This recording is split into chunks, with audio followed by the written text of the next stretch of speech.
saludo a todos. La sesión que nos convoca el día de hoy tiene como fin tratar el tema de la Organización de Naciones Unidas, la denominada ONU. En realidad son dos sesiones las que vamos a ver dentro del diplomado y yo las he dividido de la siguiente manera. Una sesión en la cual vamos a abordar de un lado la historia de la ONU, los propósitos, los principios, los miembros de la organización y sus órganos principales. Hasta allí habremos hecho una primera sesión sobre la ONU y para la siguiente sesión entonces abordaremos el tema propiamente ya de el Sistema Universal de Derechos Humanos allí en Naciones Unidas. Entonces vamos a empezar con algo de historia, una aproximación histórica a lo que es la Organización de Naciones Unidas. Lo primero que debo decir es que la ONU tiene como un antecedente, si se quiere, casi que inmediato, que se denominó la Sociedad de Naciones, otra organización que se crea con posterioridad a la Primera Guerra Mundial, ya que esta guerra justamente hizo ver la necesidad de una organización que fuera, dijéramos, más estable para la cooperación internacional. Para lograr este cometido, sobre todo fue la labor personal del presidente de los Estados Unidos, Woodrow Wilson, al imponer en la Conferencia de Paz de Versalles la necesidad de establecer una liga o sociedad de naciones. De esta manera, ese pacto de Naciones Unidas fue aprobado como parte de unos tratados de paz que pusieron fin a la guerra, simbolizando de esta forma la voluntad de los vencedores de establecer un orden mundial duradero. Esta Sociedad de Naciones tenía en principio unos órganos muy similares a los que tenemos hoy en la ONU. Por ejemplo, esa Sociedad de Naciones tenía una Asamblea General que estaba integrada por representantes de todos los Estados miembros, tenía un consejo que estaba compuesto de miembros permanentes y electivos, una secretaría también que se encargaba simplemente de trabajo administrativo de la organización. Existían varios órganos auxiliares como comisiones consultivas, una organización económica y financiera y la Organización de Comunicaciones y Tránsito. Y desde allí también se estableció un Tribunal Permanente de Justicia Internacional con funciones jurisdiccionales, que diríamos nosotros también viene a ser un antecedente de lo que es ahora la Corte Internacional de Justicia, que como veremos hace parte de los órganos que integran actualmente la Organización de Naciones Unidas. Sin embargo, la Sociedad de Naciones no pudo lograr su objetivo principal de mantener la paz. Recordemos que se crea con posterioridad a esta Primera Guerra Mundial y la finalidad principal era justamente mantener la paz a nivel mundial. Sin embargo, este cometido no se logra y todos sabemos que viene la Segunda Guerra Mundial. De hecho, Estados Unidos, por ejemplo, no logra ser nunca parte de la Sociedad de Naciones y otros tantos países se fueron retirando con el tiempo de dicha organización. Cuando Hitler invade Polonia en septiembre del 39, con ello iniciando justamente la Segunda Guerra Mundial, la Sociedad de Naciones simplemente, como dicen algunos autores, era un espectro. El último acto político de esta Sociedad de Naciones consistió en la expulsión de la URSS en diciembre de 1939 como sanción por su ataque a Finlandia. Finalmente, ya en 1946 se disuelve formalmente la Sociedad de Naciones y se transfieren sus bienes a la Organización de Naciones Unidas. Podemos decir que la herencia más importante de la Sociedad de Naciones será la experiencia que en todo caso pudo conseguir durante los años en que, digamos, existió, y la idea de que la paz y la seguridad internacional solo puede ser mantenida mediante la institucionalización de la cooperación interestatal, y esta idea se verá continuada en el proyecto ya de lo que va a ser la Organización de Naciones Unidas que elaboran los países aliados durante la Segunda Guerra Mundial. De esta forma, y una vez en proceso, digamos, ya de finalización de la Segunda Guerra Mundial, se empieza a generar ciertos proyectos o ideas, unos documentos sobre todo que vienen a ser el antecedente de lo que va a ser la Carta de Naciones, Y vamos aquí simplemente a enumerar algunas de las más importantes, unos documentos que vienen a ser antecedente ya de la Carta de Naciones Unidas, que podríamos decir es como el acto fundador ya de la Organización de Naciones Unidas. En primer lugar, tenemos la Carta del Atlántico. Este documento es una declaración de principios que surge de un encuentro entre el primer ministro inglés, Winston Churchill, y el presidente de los Estados Unidos, Franklin Roosevelt. En esta declaración de principios se prevé el establecimiento de un sistema de seguridad general más amplio y permanente y se postula la más alta colaboración entre todas las naciones en el terreno económico, al objeto de asegurar mejores condiciones de trabajo, progreso económico y seguridad social para todos. El 1 de enero de 1942, es decir, después de la entrada en guerra de Estados Unidos, los 26 países aliados emiten la Declaración de las Naciones Unidas, en la cual se insiste en los objetivos de la Carta del Atlántico. El 1 de noviembre de 1943 se suscribe la Declaración de Moscú por el Reino Unido, la URSS y los Estados Unidos, en la cual se estableció la necesidad de crear a la mayor prontitud posible una organización internacional general basada en el principio de la igualdad soberana de todos los estados amantes de la paz y abierta a todos los miembros que cumplan esta condición, grandes y pequeños, para el mantenimiento de la paz y de la seguridad internacionales. Del 21 de agosto al 7 de octubre de 1944 se realiza una conferencia internacional en Dumbarton Oaks a la que asisten representantes de las 4 potencias principales, es decir, China, Estados Unidos, el Reino Unido y la URSS. Esta conferencia prepara el proyecto de la Carta de Naciones Unidas, ultimado en la conferencia de Yalta en febrero de 1945. Esta última conferencia acordó la celebración de una conferencia internacional que habría de reunirse en los Estados Unidos el 25 de abril de 1945 con el fin de establecer una organización internacional de las Naciones Unidas. De esta manera, el 25 de abril de 1945 se reúnen en la ciudad de San Francisco, o se reúne mejor, la Conferencia de las Naciones Unidas para la Organización Internacional. Esta Carta de Naciones Unidas fue finalmente firmada el 26 de junio de 1945 por los representantes de 50 países. Polonia, que en principio no estuvo representada, la firmó más tarde y se convirtió en uno de los 51 estados miembros fundadores. De esta forma, las Naciones Unidas empiezan a existir oficialmente el 24 de octubre de 1945, después de que la Carta fuera ratificada por China, Francia, la Unión Soviética, el Reino Unido, los Estados Unidos y la mayoría de los demás signatarios. Como resultado de esta conferencia, en la cual se suscribe, ya dijimos, la Carta de Naciones Unidas como ese acto, dijéramos, fundante de lo que va a ser esta organización, que en general, y como vamos a ver ahora más adelante, su principal finalidad va a ser lograr mantener la paz y la seguridad a nivel internacional. Digamos que los estados, después de ya 1, 2 guerras mundiales,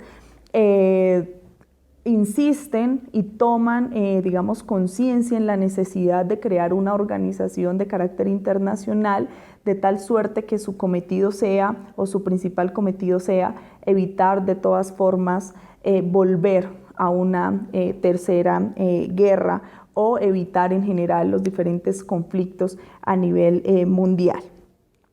Como resultado de la conferencia de la que estábamos hablando hace un momento, en la cual se suscribe la Carta de Naciones, surgen 2 documentos, ¿sí? Una es justamente esta Carta de Naciones Unidas y 2, el Estatuto del Tribunal o de la Corte Internacional de Justicia. Entonces, 2 documentos que resultan, digamos, o que se sientan en dicha conferencia.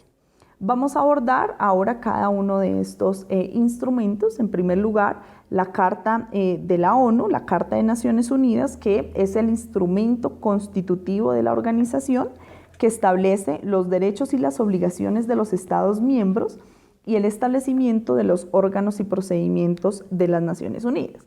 ¿Cómo está conformada esta carta? Que la podemos, digamos, consultar abiertamente en la página de Naciones Unidas. La Carta consta de 111 artículos y está distribuida en 19 capítulos. Tiene 3 partes principales. Una, con los propósitos y los principios de la organización. En segundo lugar, con la estructura orgánica fundamental de la organización. Y en tercer lugar, las funciones de la organización. Los últimos 2 capítulos se refieren a procedimientos de reforma, ratificación y firma. Hasta el momento, es decir, desde que entró en vigor la Carta de Naciones Unidas hasta la actualidad, ha tenido 3 reformas de conformidad con el procedimiento previsto en el artículo 108 de la misma, es decir, adopción por el voto de las 2/3 partes de los miembros de la Asamblea General y ratificación por las 2/3 partes de los miembros de Naciones Unidas, incluyendo a todos los miembros permanentes del Consejo de Seguridad. Bien, ¿cuáles son los propósitos o los fines principales de la Organización de Naciones Unidas? Dijéramos que prácticamente son 4 funciones o propósitos de la ONU. En primer lugar, mantener la paz y la seguridad internacional. Recordemos que sus contextos, ¿cierto?, en el que surge esta organización es un contexto de guerra. Estamos en plena Segunda Guerra Mundial y como decía hace un momento, los estados tienen la intención de conformar una organización de carácter internacional que se encargue de preservar, de mantener la paz a nivel mundial. En segundo lugar, fomentar entre las naciones relaciones de amistad basadas en el respeto al principio de la igualdad de derechos y a la libre determinación de los pueblos, así como tomar otras medidas para fortalecer la paz universal. En tercer lugar, realizar la cooperación internacional en la solución de problemas internacionales de carácter económico, social, cultural o humanitario y en el desarrollo de los derechos humanos. En cuarto lugar, servir de centro que armonice los esfuerzos de las naciones por alcanzar propósitos comunes.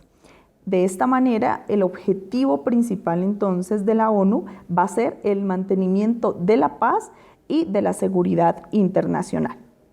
Bien, en cuanto a los principios que también se establecen allí en la Carta de Naciones Unidas, tenemos básicamente 7, yo los he especificado en 7 principios de la organización. 1, la igualdad soberana de todos sus miembros. Se parte justamente de que todos los estados gozan de ese estatus de igualdad ante la organización. Sin embargo, como veremos más adelante, va a haber una crítica de cierta medida un poco fuerte frente a este principio de igualdad soberana, pero dejémoslo por ahora allí. Es uno de los principios de la ONU, la igualdad soberana de todos sus miembros. En segundo lugar, la buena fe en el cumplimiento de las obligaciones contraídas. En tercer lugar, el arreglo pacífico de las controversias internacionales, de tal manera que no se ponga en peligro ni la paz ni la seguridad internacional.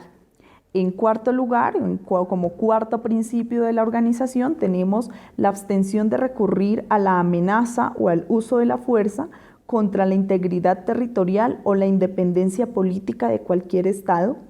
En quinto lugar, prestar ayuda a la organización en cualquier acción que ejerza de conformidad con la Carta y abstenerse de dar ayuda a Estado alguno contra el cual la organización estuviera ejerciendo acción preventiva o coercitiva.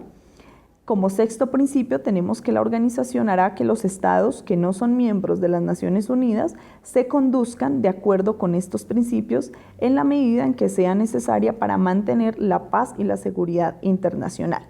Finalmente, como séptimo principio, tenemos la no intervención en los asuntos que son esencialmente de la jurisdicción de los estados. Son entonces 7 los principios que sintetizado de la Organización de Naciones Unidas y que, como digo, se encuentran también en la Carta de las Naciones Unidas. Frente a este último principio cabe destacar, es decir, frente al principio de la no intervención en los asuntos que son esencialmente de la jurisdicción de los estados, cabe destacar que en efecto la organización no puede intervenir en esos asuntos internos de los estados. que solo podría intervenir cuando la actuación interna de ese Estado repercuta fuera de las fronteras como consecuencia de una violación de los principios de la Carta. También la organización puede intervenir cuando un conflicto armado interno amenace la paz y la seguridad internacional, como sucedió en el caso del Congo o Chipre. Más adelante veremos también otra de las críticas que se le ha hecho a la ONU cuando, estando, digamos, en el deber de intervenir, se abstuvo de hacerlo con unas consecuencias nefastas, pero eso lo veremos más adelante. Bien, ¿cuáles son los miembros de la organización? ¿Quiénes componen la Organización de Naciones Unidas? La Carta de Naciones Unidas distingue entre dos clases de miembros. De un lado, los miembros originarios y de otro, los miembros que son admitidos con posterioridad. De esta forma, son miembros originarios aquellos estados que, habiendo participado de la Conferencia de San Francisco o firmado previamente la Declaración de Naciones Unidas, fueron signatarios de la Carta en el momento de la constitución de la organización. En este sentido, miembros originarios vienen a ser los 51 estados de los que hablamos que firmaron la Carta de las Naciones Unidas en el año 1945. Esos van a ser los estados originarios de la Organización de Naciones Unidas. En segundo lugar, tenemos los miembros que son admitidos, es decir, los restantes estados que con el tiempo se han venido adhiriendo a la organización, que han ingresado con posterioridad y que solo podrían entrar a la organización sobre la base de la aprobación de los primeros estados, es decir, de los estados originarios. Pero en todo caso es necesario hacer la aclaración de que no va a existir ninguna diferencia entre los estados originarios y los estados que son admitidos con posterioridad. Como decimos, uno de los principios de la Organización de Naciones Unidas es la igualdad de los estados que la conforman. Luego no existe ninguna diferencia en términos de sus derechos y de sus obligaciones. Bien, ¿cómo se convierte un país en miembro de las Naciones Unidas? La Carta de las Naciones Unidas estipula que podrán ser miembros todos los estados amantes de la paz que acepten las obligaciones consignadas en la Carta de Naciones Unidas y que a juicio de la organización estén capacitados para cumplir dichas obligaciones y se hallen dispuestos a hacerlo. Los estados vienen a ser admitidos como miembros de las Naciones Unidas por la Asamblea General de la ONU y por recomendación del Consejo de Seguridad. Al respecto, traigo acá una pequeña anotación como algo de contexto. Sabemos nosotros todo, digamos, el problema que gira alrededor de Palestina o de reconocer mejor a Palestina como un Estado o no. De esta forma, Palestina fue considerado como un Estado observador, ¿sí?, por la Asamblea General mediante la resolución 6719 del 29 de noviembre de 2012.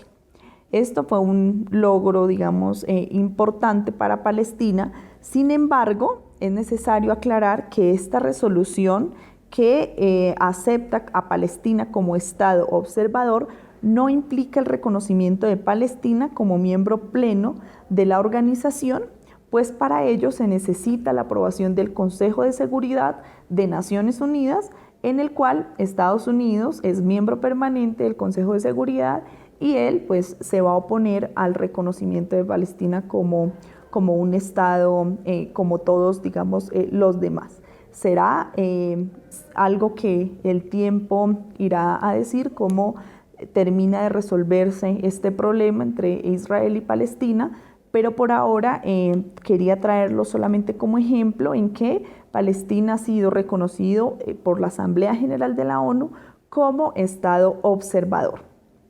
Bien, ¿cuántos miembros componen actualmente la ONU? Son 193 estados los que componen la Organización de Naciones Unidas. Con esto terminamos la Carta de Naciones Unidas explicando un poco ese primer instrumento que se suscribe y que es el acto, digamos, fundante de lo que va a ser la Organización de Naciones Unidas. Bien, decíamos entonces que en la Conferencia de San Francisco se suscribieron, o mejor, surgieron dos documentos que sentaron las bases de ese orden internacional que se conformó allí. En primer lugar, la Carta de Naciones Unidas, que era la que veníamos explicando un poco, y en segundo lugar, el Estatuto del Tribunal Internacional de Justicia o Corte Internacional de Justicia. De acuerdo al artículo 92 de la Carta de Naciones Unidas, el Estatuto del Tribunal forma parte integrante de aquella. Y el artículo 93 señala que todos los miembros de la ONU son a la vez partes del estatuto. Este estatuto de la Corte describe la organización de la Corte en su capítulo primero, su competencia, lo que va a ser su capítulo segundo, y sus procedimientos contencioso en el capítulo tercero y consultivo en el cuarto, y finalmente en su capítulo quinto establecerá su proceso de reforma. Algo importante que cabe destacar dentro de este Estatuto de la Corte Internacional de Justicia es el artículo 38, que establece las normas aplicables a las controversias que se presentan ante la Corte Internacional de Justicia. Estas normas aplicables se han considerado a la vez las fuentes del derecho internacional, que son las siguientes: el tratado, la costumbre, los principios generales del derecho y la doctrina. Es también importante destacar que la interpretación de la Carta de Naciones Unidas y del Estatuto de la Corte corresponde en última instancia a la Corte Internacional de Justicia. Bien, esos son nuestros dos, documentos que sentaron las bases del orden internacional y que fueron producto, insisto, de la conferencia que se llevó a cabo en la ciudad de San Francisco el 25 de abril de 1945. Ahora bien, habíamos dicho al inicio que el otro tema a tratar en nuestra sesión de hoy va a ser los órganos que conforman la Organización de Naciones Unidas. Órganos, principales. Hay una también crítica que se le ha hecho a la organización de la ONU, y es que resulta de alguna forma bastante amplia, bastante compleja si se quiere, pero lo cierto sí es que es bastante amplia su organización interna, su organigrama, por decirlo de alguna forma. Pero acá nos vamos a detener simplemente en abordar cuáles son los órganos principales de la Organización de Naciones Unidas. Empezando entonces por la Asamblea General. ¿Qué es la Asamblea General de la ONU? Es el órgano representante, normativo y deliberativo de la organización y el único que cuenta con representación universal al estar representados sus 193 estados, es decir, todos los estados que forman parte de la ONU cuentan con representación en la Asamblea General. De esta forma, sus miembros van a ser esos 193 estados que la conforman. Cada uno de estos estados tiene derecho al voto en igualdad de condiciones y, como hemos dicho desde el inicio de nuestra sesión, tienen los mismos derechos y obligaciones. ¿Cuál es la organización de esta Asamblea General? Esta Asamblea General se compone de 6 comisiones básicamente. Una comisión de desarme, una comisión de asuntos económicos y financieros, una comisión de asuntos sociales, humanitarios y culturales, otra de asuntos políticos especiales y de descolonización, la quinta de administración y presupuesto y finalmente una comisión jurídica. Asimismo, cuenta con organismos subsidiarios como la Comisión de Derecho Internacional y el Consejo de Derechos Humanos, que será este último organismo objeto de estudio con mayor detenimiento en nuestra próxima sesión sobre el Sistema Universal de Derechos Humanos. También esta asamblea cuenta con programas destacados como el PNUD, que es el Programa de Naciones Unidas para el Desarrollo, o como UNICEF, que es el Fondo de las Naciones Unidas para la Infancia.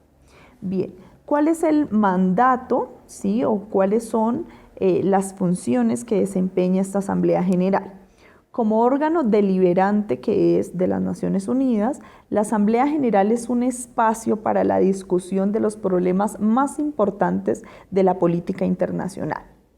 Esta Asamblea General desempeña funciones como examinar y aprobar el presupuesto de la organización, recomendar medidas para facilitar el arreglo pacífico de controversias entre los estados, elegir a los miembros no permanentes del Consejo de Seguridad, elegir a los miembros del Consejo Económico y Social, decidir acerca de la expulsión de los miembros de la ONU y elegir a los miembros de la Corte Internacional de Justicia de manera conjunta con el Consejo de Seguridad. En materia de derechos humanos, que es de alguna forma lo que nos interesa en mayor medida, tiene también algunas precisas funciones como promover estudio y defender los derechos humanos e impulsar la codificación del derecho internacional y su desarrollo. La Asamblea General se reúne en un periodo ordinario de sesiones o a través también de sesiones de carácter extraordinario. El periodo de sesiones de esta Asamblea General se lleva a cabo cada año, por lo general en el mes de septiembre. Y las sesiones extraordinarias de la Asamblea General pueden ser convocadas a solicitud del Consejo de Seguridad de Naciones Unidas, por la propia Asamblea General o por un miembro de la ONU con la aprobación de la mayoría de la Asamblea. Bien, esta es entonces la Asamblea General de las Naciones Unidas. Pasemos ahora a hablar un poco sobre el Consejo de Seguridad, que también es otro de los órganos principales de la ONU. El Consejo de Seguridad tiene como función principal mantener la paz y la seguridad internacionales. Es la principal, función de este Consejo de Seguridad, mantener la paz y la seguridad internacionales. El Consejo de Seguridad cuenta con 15 miembros, 5 miembros permanentes y 10 miembros no permanentes. Los miembros permanentes vienen a ser China, Francia, Rusia, Gran Bretaña e Irlanda del Norte y Estados Unidos. Y los miembros no permanentes son elegidos por la Asamblea por un periodo de 2 años. Actualmente los estados miembros que no son permanentes son los siguientes: Angola, Egipto, España, Japón, Malasia, Nueva Zelanda, Senegal, Ucrania, Uruguay y Venezuela. Es muy importante tener en cuenta lo siguiente: cada Estado miembro del Consejo cuenta con un voto. Sin embargo, las grandes potencias, es decir, quienes conforman o quienes son mejor estos miembros permanentes, cuentan con el denominado poder de veto. Es decir, que las decisiones del Consejo de Seguridad, excepto las cuestiones de procedimiento y la elección de los magistrados de la Corte Internacional de Justicia, deben adoptarse contando con el voto afirmativo de los 5 miembros permanentes.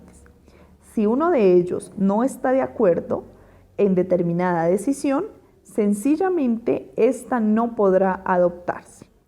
Esta es una crítica frente a uno de los principios que nosotros ya vimos, que es el principio de la igualdad entre los estados que establece la Carta de Naciones Unidas. Este poder de veto que tienen los miembros permanentes del Consejo de Seguridad ha sido objeto por ello de varios reproches, si se quiere decir de esa manera, o de varias críticas, porque representa para algunos una expresión de una desigualdad frente a los demás estados que no cuentan con esa posibilidad. Sin embargo, hay quienes también defienden esta determinación que tuvo la Carta al momento de dejar esta facultad, esta gran facultad de veto a estos miembros permanentes del Consejo de Seguridad, porque argumentan que de alguna forma se ha ganado en algunas decisiones importantes cierto equilibrio al momento pues de tomarlas o no tomarlas. Sin embargo, insisto, esta ha sido una crítica porque son estos estados potencia que son miembros permanentes del Consejo de Seguridad justamente los únicos que tienen este poder, es decir, si al momento de decidir algo que les competa a ellos, como parte del Consejo de Seguridad, y si alguno de ellos no está de acuerdo, la decisión sencillamente no puede adoptarse. Por ello, pues muchas de las decisiones también que llegan allí al Consejo de Seguridad y que tienen implicaciones, por supuesto, a nivel de política internacional, no pueden adoptarse porque, insisto, se requiere la unanimidad de estos miembros. El Consejo de Seguridad puede establecer organismos solidarios que estime necesarios. En la actualidad, por ejemplo, este Consejo de Seguridad cuenta con los siguientes. Cuenta con un comité contra el terrorismo, el cual se estableció a raíz de los atentados del 11 de septiembre de 2001. Cuenta con una comisión de consolidación o construcción de paz, y también cuenta con unos, digamos, organismos judiciales que se han creado, como el Tribunal Penal Internacional para la antigua Yugoslavia y el Tribunal Penal Internacional para Ruanda.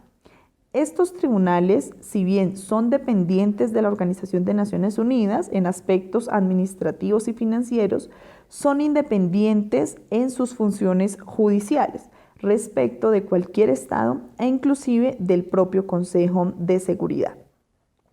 ¿Cuál es el mandato principal del Consejo de Seguridad? Como dijimos hace un momento, el principal mandato del Consejo de Seguridad consiste en mantener la paz y la seguridad internacionales. Para ello, en la Carta se establecieron dos procedimientos para que el Consejo cumpliera sus funciones. Una, la solución pacífica de los conflictos, y dos, las medidas colectivas. Dentro de la primera, es decir, la solución pacífica de las controversias, el Consejo de Seguridad puede instar al arreglo pacífico de las controversias, realizar recomendaciones sobre los procedimientos y métodos que permitan solucionar las controversias que puedan poner en peligro la paz, o cuando el Consejo de Seguridad determine que hay una amenaza a la paz, quebrantamiento de la paz o acto de agresión, puede recomendar o decidir medidas para solucionar tal situación. Estas medidas pueden o no implicar el uso de la fuerza. Bien, acá traigo algunos ejemplos de lo que ha sido la actividad reciente del Consejo de Seguridad. Precisamente en una resolución bastante reciente, el Consejo de Seguridad impone sanciones a Corea del Norte por sus ensayos nucleares. El 2 de marzo del 2016, el Consejo de Seguridad impuso varias sanciones a dicho país mediante una resolución que fue promovida por Estados Unidos y China y adoptada unánimemente por los 15 miembros del Consejo. Estas sanciones incluyen limitaciones al comercio con Corea del Norte y estableció inspección de todos los cargamentos aéreos, marítimos o terrestres que salgan o estén en ruta a ese país para verificar que no hayan materiales que pudieran utilizarse por su programa balístico. Otra, digamos, decisión también bastante importante del Consejo de Seguridad y que nos compete a nosotros, a nuestro país, es la misión de paz en Colombia, que como nosotros sabemos, sí, se suscribe ahora el acuerdo final de negociación de paz entre el gobierno y las FARC-EP. Ya el Consejo de Seguridad de Naciones Unidas aprobó el 25 de enero una misión que comenzará su labor a partir del a partir de la firma de ese acuerdo final de paz entre el gobierno y las FARC. Esa misión se encargará del monitoreo y verificación del alto al fuego luego de la firma de los acuerdos de paz. Ya desde hace unos días se encuentra en Colombia personal de esta misión de la ONU que se encargará justamente de este monitoreo y de la verificación del alto al fuego. Bien, otra decisión que toma también recientemente el Consejo de Seguridad es frente al conflicto en Siria. El 26 de febrero de este año, el Consejo de Seguridad aprobó por unanimidad una resolución en la que apoya el cese de hostilidades en Siria. También demanda a las partes cumplir con lo acordado y llama al gobierno y a los grupos de oposición a permitir el acceso inmediato de asistencia humanitaria a la población.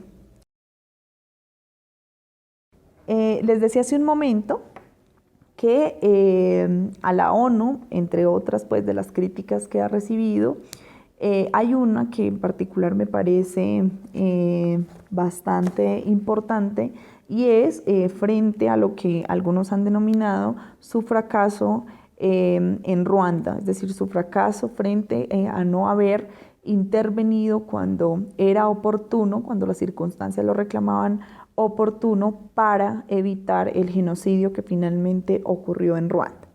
Justamente en el año 2014, cuando se cumplían 20 años del genocidio en Ruanda, que ocurrió entre el 6 de abril y el 17 de julio de 1994, en el que murieron más de 1 millón de personas de la etnia Tutsi, así como Hutus y otras personas. En aquella sesión del Consejo de Seguridad, es decir, en el año 2014, insisto, de la ONU, el vicesecretario general de la ONU manifestó que era una ocasión para recordar a las víctimas y a los sobrevivientes, pero también el fracaso colectivo de la comunidad internacional en reconocer y actuar ante los avisos de genocidio. También en esa ocasión intervino el embajador de Nueva Zelanda, Colin Keating, que ostentaba la presidencia del Consejo de Seguridad cuando comenzó la matanza, y recordó que ese órgano rehusó reconocer entonces que se estaba produciendo un genocidio en Ruanda, y tampoco quiso reforzar la presencia de cascos azules en el país. Dijo él: esta sesión también me da la oportunidad, en mi capacidad de expresidente del Consejo, de pedir disculpas por lo que no hicimos en 1994, y que así quede registrado en los archivos oficiales de este órgano, manifestó el embajador. Ese era pues otro de los ejemplos que quería también traer, pero sobre todo insisto, una de las críticas lamentables que se le ha hecho a la ONU por no intervenir, insisto, cuando las circunstancias así lo reclamaban, porque de alguna manera se hubiera podido evitar que la magnitud de este genocidio hubiera sido como nosotros lo sabemos ahora. Bien, otras funciones del Consejo de Seguridad son las siguientes: recomendar el ingreso de nuevos miembros a la ONU, recomendar a la Asamblea General la designación del secretario general, y junto con la Asamblea entonces elegir a los jueces de la Corte Internacional de Justicia. Es muy importante tener en cuenta que el Consejo de Seguridad es el único órgano de la ONU cuyas decisiones son obligatorias para todos los estados, y cuenta con poderes también para hacerlas efectivas. También es preciso que tengamos en cuenta que el Consejo de Seguridad puede solicitar a la Corte Penal Internacional, mediante resolución, suspender por un plazo de 12 meses la investigación o enjuiciamiento que haya iniciado. De ser así, es decir, si el Consejo de Seguridad así lo solicita, la Corte debe proceder de esa forma. Entonces, como vemos, el Consejo de Seguridad goza de unas amplias funciones, pero además de funciones bastante poderosas dentro de la Organización de Naciones Unidas. Bien, otro de los órganos permanentes de la Organización de Naciones Unidas es el denominado Consejo Económico, Social y Social, o por sus siglas también conocido como ECOSOC. Este Consejo Económico y Social es el encargado de tratar los asuntos económicos, sociales y medioambientales mediante la revisión de las políticas que se adaptan, su coordinación y la creación de recomendaciones. También este Consejo vela por el cumplimiento de los objetivos de desarrollo acordados de manera internacional. Bien, este Consejo Económico y Social es la plataforma central de las Naciones Unidas para la reflexión, el debate y el pensamiento innovador acerca del desarrollo sostenible.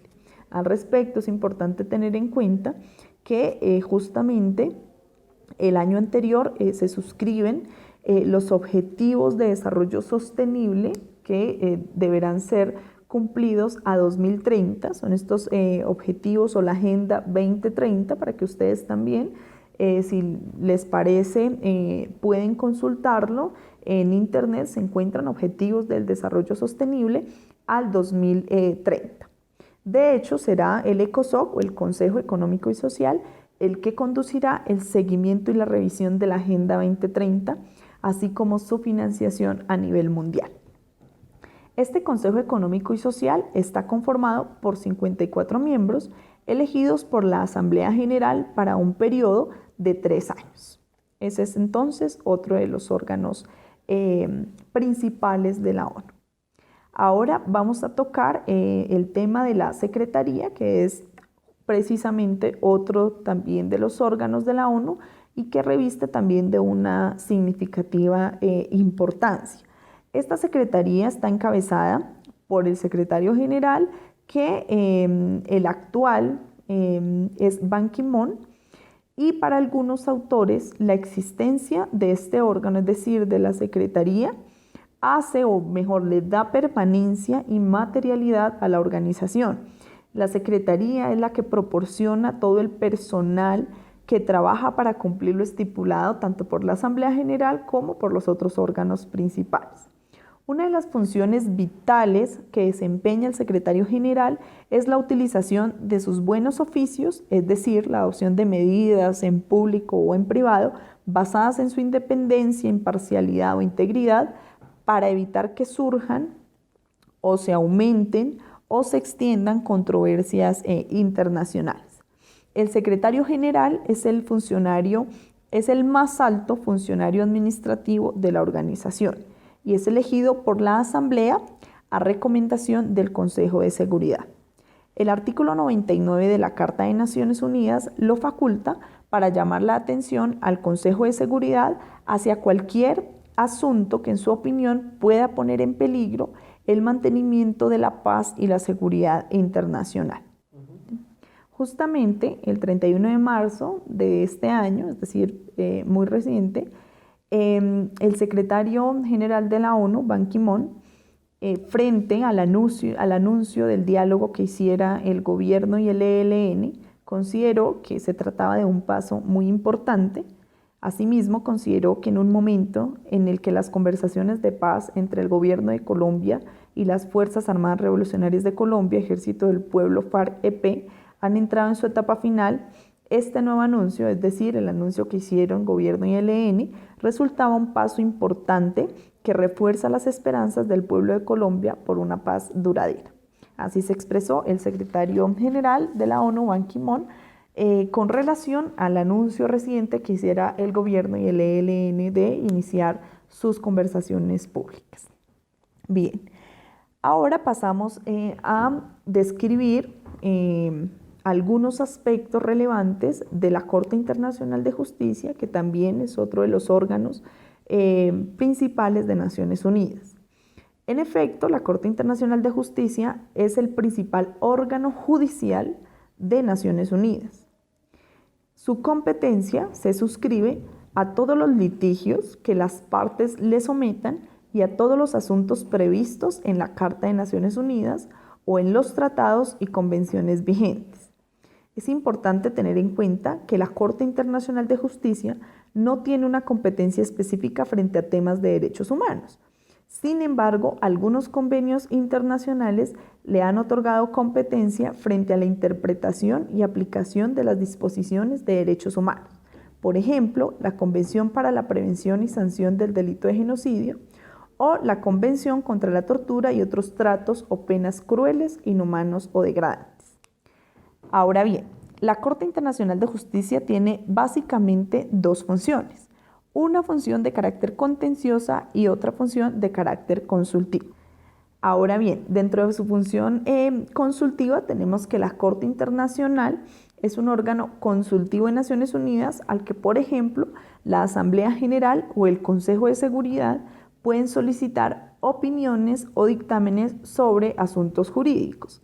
Y en esta función consultiva, la Corte entonces va a emitir opiniones consultivas, a diferencia de en la función contenciosa que decíamos emite sentencias. Bien, ¿cómo está conformada la Corte Internacional de Justicia?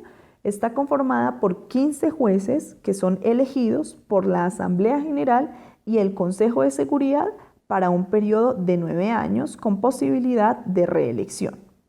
Los jueces gozan de privilegios e inmunidades diplomáticas, pero no pueden dedicarse a ninguna otra ocupación. La sede de esta Corte Internacional de Justicia es en La Haya.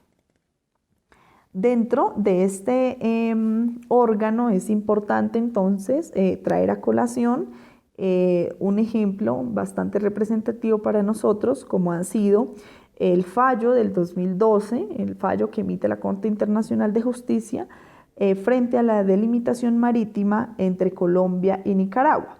Y si ustedes recordarán, también de manera muy reciente, la Corte Internacional de Justicia se pronuncia frente a excepciones de carácter preliminar que se presentan en una nueva demanda que Nicaragua interpone en contra de Colombia. Y pues ya todos sabemos los debates que han suscitado en torno a este tema y que ha traído como una de las últimas consecuencias que el gobierno haya decidido que Colombia esté ausente a partir de ahora durante todo el proceso ante la Corte Internacional de Justicia. Pero bueno, solamente quería traerlo como a colación, como uno de los ejemplos para que ustedes quizás se familiaricen un poco más y sepamos con mayor precisión sobre qué cortes que estamos hablando. Entonces, la Corte Internacional de Justicia, que decíamos nosotros, tiene competencia exclusivamente para dirimir controversias entre estados, no controversia entre personas. Decíamos también que es importante que los estados suscriban expresamente la competencia de la Corte Internacional de Justicia y que, decíamos también, está conformada por 15 jueces y que su sede queda en La Haya. Eso como una síntesis allí pequeña de la Corte Internacional de Justicia.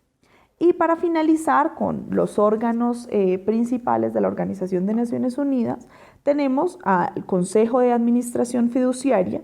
Este consejo surgió con la función de supervisar 11 territorios fideicomisados que estaban puestos bajo la administración de los 7 estados miembros. En 1994, todos los territorios fideikomitidos habían obtenido la autonomía y la independencia, por lo que el Consejo de Administración Fiduciaria suspendió sus operaciones el 1 de noviembre de ese año. A través de esa resolución, el Consejo modificó su reglamento para eliminar la obligación de reunirse anualmente y ellos acordaron entonces unirse simplemente cuando la ocasión así lo ameritara, bien fuera por decisión propia o del presidente o por petición de la mayoría de los miembros de la Asamblea General o del Consejo de Seguridad.